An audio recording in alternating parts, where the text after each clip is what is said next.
Keluarga rubah pesona, karena keindahannya, menarik pembangkit tenaga bawahan yang tak terhitung jumlahnya.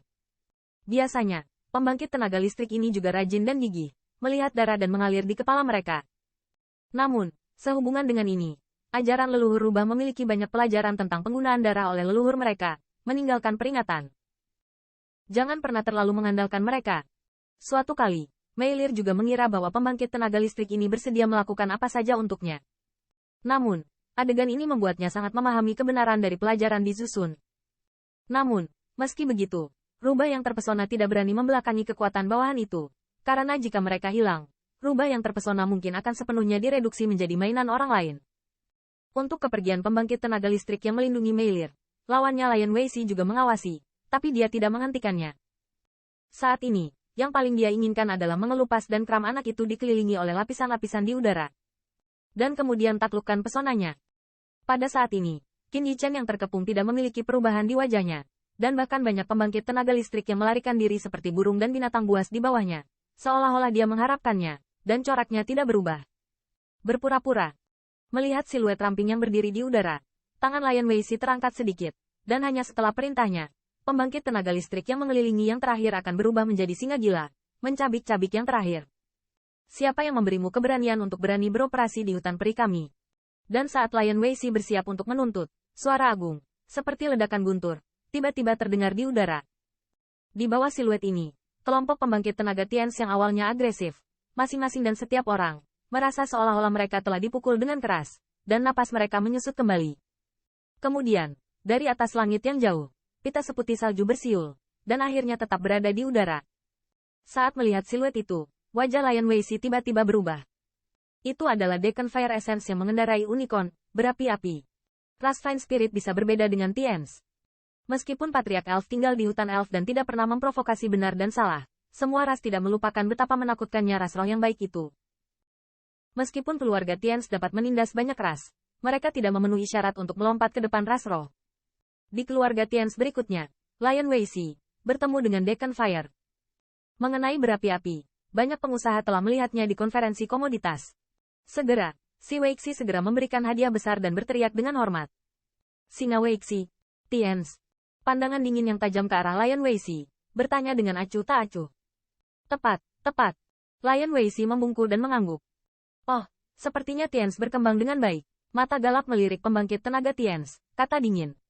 Mendengar ini, Lion Weishi tidak punya waktu untuk bahagia, tetapi kalimat selanjutnya membuatnya masuk ke gudang es. Sekarang, saya berani melakukannya di hutan. Tampaknya Tian sangat kuat, Tuan, ini salah paham. Mendengar ini, tubuh Lion Weishi gemetar langsung jatuh berlutut, lalu matanya tertuju pada tubuh Qin Yichen, dan wajahnya langsung menangis. Dia berkata sambil menangis, Tuan, orang inilah yang pertama kali memulai. Dua anggota klan terluka olehnya, dan saya harap orang dewasa akan menyadarinya. Di satu sisi, dua pembangkit tenaga listrik Tians yang sebelumnya terkena Qin Yichen juga dirugikan, dan nafas di tubuh mereka tampaknya semakin melemahkan. Sepertinya mereka benar-benar korban. Tuan, bukan seperti itu. Melihat adegan ini, Meilir dengan cepat membuka diri dan menjelaskan, Singa Weishi lah yang mencoba untuk berbuat salah padaku terlebih dahulu, dan Tuan Qin baru saja datang untuk membantuku. Namun, jelas bahwa kata-kata wanita lemahnya sangat kecil. Di mana dia bisa dibandingkan dengan rubah tua seperti Lion Weishi. Pada saat ini, dari kejauhan terdengar hembusan angin kencang, dan segera, tim Spirit Ratchet terlihat bergegas mendekat. Jelas, di bawah perintah Ratu Elf, ras roh memiliki tingkat kewaspadaan yang tinggi. Bahkan di hutan Elf, beberapa gerakan terdeteksi dengan cepat. Temui Diakon Api. Saat tim Elf melihat api di udara, mereka semua membungkuk sedikit memberi hormat. Apa yang terjadi? Fury samar mengangguk. Lalu, mata tim Elf memandang ke arah lapangan. Kepala Elf itu mengerutkan kening, bertanya.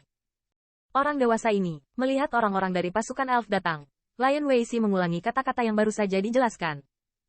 Kemudian dia menunjuk Qin Yichen dengan tatapan sedih, berkata, saya hanya ingin menjebaknya dan menunggu Master Ras Roh memutuskan untuk saya. Setelah mendengarkan kata-kata Lion Weishi, Kapten pasukan Elf melihat ke arah Qin Yichen. Dan ketika dia menyadari bahwa yang terakhir hanyalah nafas dari tahap awal yang terhormat, dia terkejut. Klan dari keluarga Tians tidak lemah di level yang sama. Orang ini, dengan tingkat kekuatan yang sama, melukai dua pembangkit tenaga listrik Tians tanpa kerusakan apapun. Saya khawatir ras di belakangnya sangat kuat.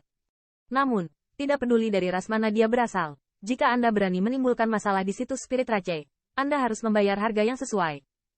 Tuan, Anda lihat, meskipun situasi di depannya sudah jelas, Tians terluka.